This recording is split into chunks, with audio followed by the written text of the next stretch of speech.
Hi, my name is Antonis and I'm the painter in this video. Today you will see me painting the Holy Face of Virgin Mary, following the works of the Italian master of the Middle Ages, Duccio di Buoninsegna.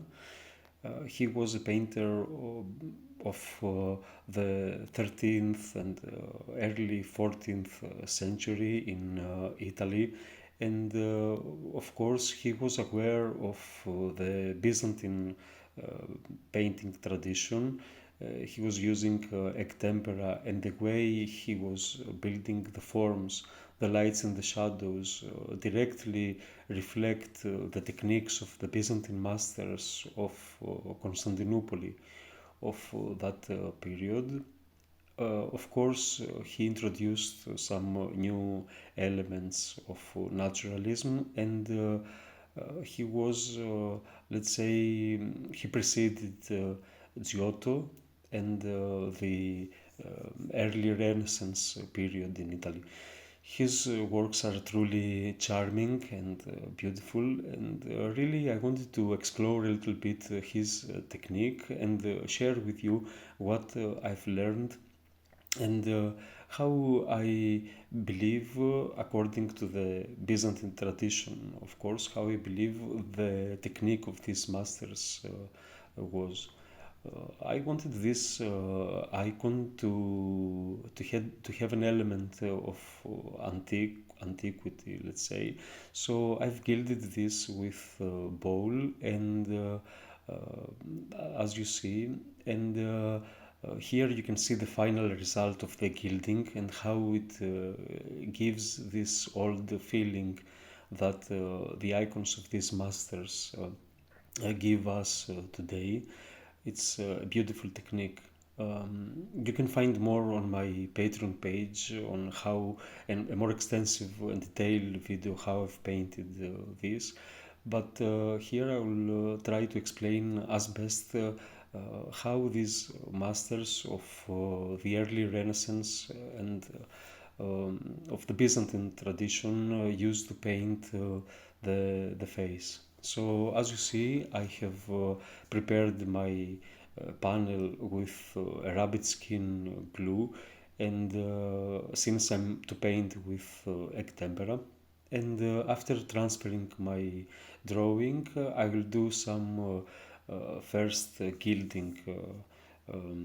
I will gild some clothing areas and some decorative areas. Of course, I've done the gilding, and in this case, the gilding on the background has some floral elements that are so characteristic of the Italian, of the Sienna school of painting.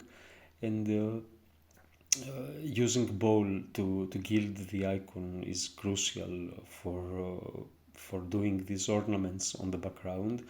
Here you see how I'm doing these decorative golden elements on some areas of the clothing of Virgin Mary, and then I'm proceeding with painting the clothes. Usually, these masters, as I said, they were aware of the the Byzantine technique, and they took these, added more naturalistic elements in the technique, and they created a new style that was very beautiful, very charming. Different, of course. The atmosphere is slightly different than the Byzantine painting, or enough distinctive than the Byzantine element, but the principles are the same. Like painting a base, as you see here in the clothing, I'm painting a base of blue, and then on top of that we add some shadows, and we add later on the lights using egg tempera as a medium, and proceeding with painting the shapes of light. So after painting the clothing, I we proceed with those masters proceeded with painting the flesh areas of the icon. We paint and we do a basic underpainting where we add the facial features with dark color, and then on top we proceed with painting the various layers of the base color, whereupon we will paint the facial features, the shadows and the lights of the face. Here you see that as a first layer I've painted a warm orangey color that is very characteristic, and we can see this warm layer in areas of the icons of these old masters. And on top of that orangey layer I've added one more layer of this green brownish base color. In this case of the Italian masters, this base color is more towards the greenish area. And although it can look a little bit sloppy at this point, this is crucial to the final visual richness of the icon. Let me just say that unfortunately we have come to appreciate icons that are painted in a very rigid way. Step 1, step 2, step 3, thick layer upon thick layer, opaque layers that they are artistically, they have little value. We appreciate the perfect lining, let's say, or the perfect blending in an icon, but thus we lose some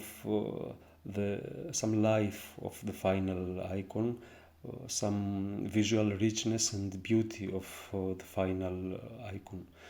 So part of the process of these Italian artists were not to impress by how masterfully they could draw a line, paint a line, or do the blending, as we come to appreciate, unfortunately, today, the perfect lining and the perfect blending, but more they were interested in building volume and in a way that is convincing, in a way that it has some artistic merit. So here you will see that part of the process is to stay much in every step. We don't just paint the base color and then we proceed with painting the facial features and then we directly proceed with painting the light, but there is a process of blending and approaching this as a painting and not as if this was just a mechanic process. It's very, very important for for students of iconography to learn that this tradition is very artistic. It's not just a process of painting steps and the mechanical process, but it requires our deeper understanding of painting, deeper understanding, of course, of the materials and the tools that we use and how they behave, but also to actively be involved when we paint in this style in our studio, to not have our mind drift away, but to be actively engaged in this process. And of course, this will create a final icon that maybe at the beginning it can be a little bit, sloppy, let's say, or doesn't have this masterful look. But so often we see icons that are painted in a very smooth, very masterful way today, but they lack life, and they don't invite the viewer to pray and to be spiritually engaged. So. If you are a student of iconography, make sure that you understand this principle. You understand that you have to approach iconography in a more painterly way, in a way where you will build shadows and lights that make sense, and that they will create a result of visual richness and charm. Also, by building layer upon layer and going back and forth, we will create a beautiful texture on the face that is very typical of the old masters, very characteristic of the old masters. As I'm doing this and studying this style, I find that it would be impossible to recreate these icons as those old masters by not revisiting the steps that we paint earlier.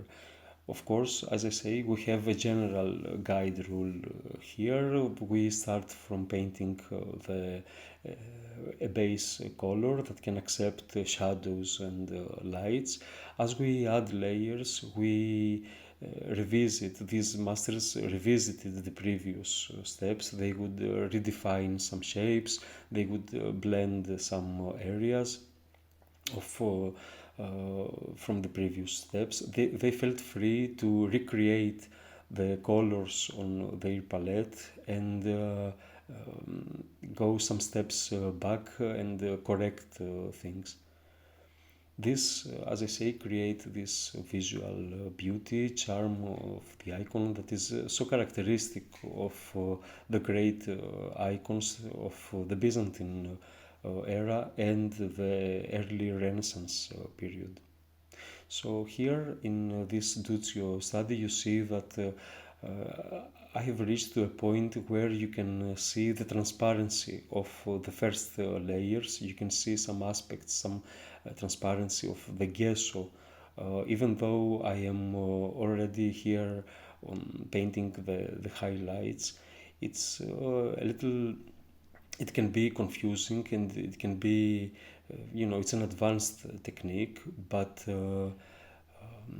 make sure if you want to study this, you have definitely um, uh, to have this mindset to approach this technique without stress or anxiety, but rather with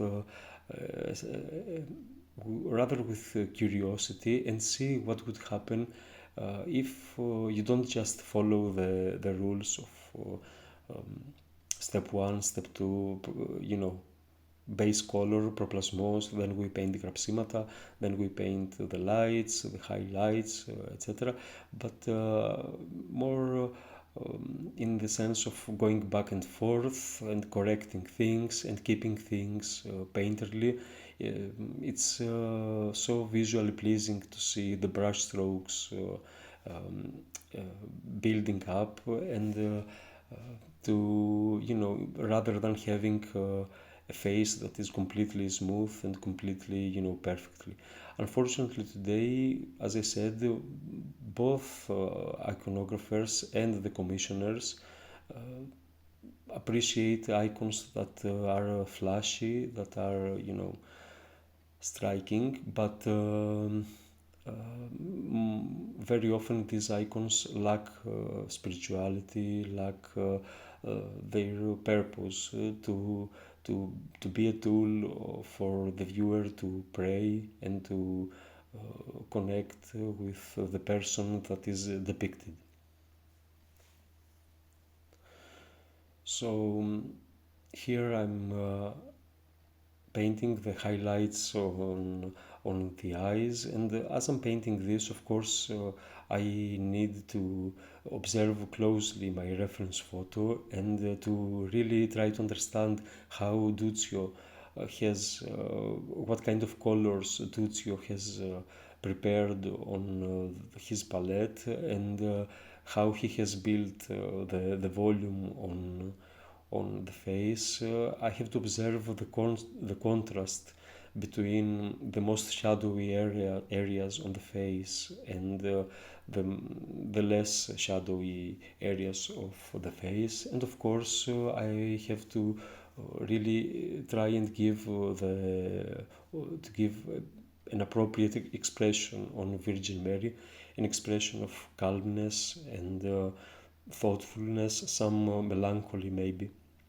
For this, I have to be very aware of how the shapes on the eyebrows and the iris in the eyes have to be positioned, and these are elements that will extremely add mm, beauty and the appropriate expression on or expression on the face. And see how this at this stage already the face is very similar to these icons of the old masters of Italy. It gives a similar sense, and not only in terms of the shapes, but also in terms of of the texture that this has.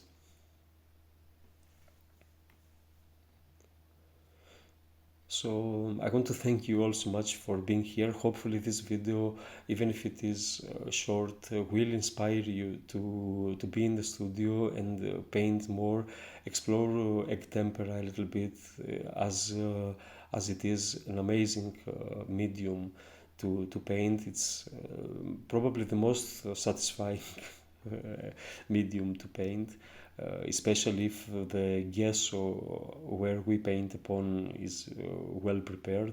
Is very satisfying, and uh, hopefully you will get some beautiful results. Again, this is an advanced technique that I teach more thoroughly on Patreon, but you can definitely try this, and even if it's you don't get immediately the best results, remember that this technique requires some experience, and the more time we spend in our studio and trying this, the best it is. Of course, without any fear. We don't have to fear this technique, but instead we have to be with a feeling of curiosity, a feeling of experimenting, and trying to see what will happen.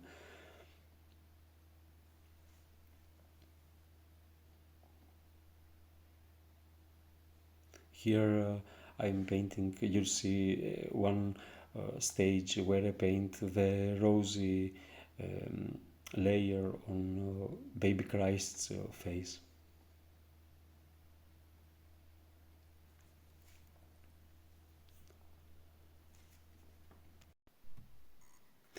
I recently visited the National Gallery in London. There was a great exhibition on the Sienna School there, and I had the pleasure to observe the works of Duccio in person.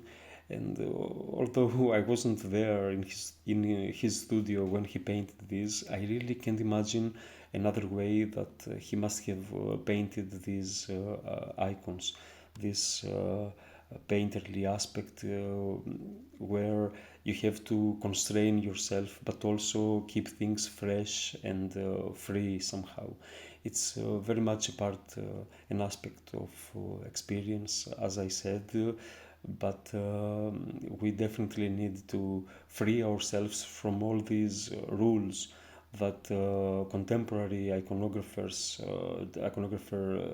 teachers plays, and they keep us in dark in terms of the real essence and the real values of an icon painting.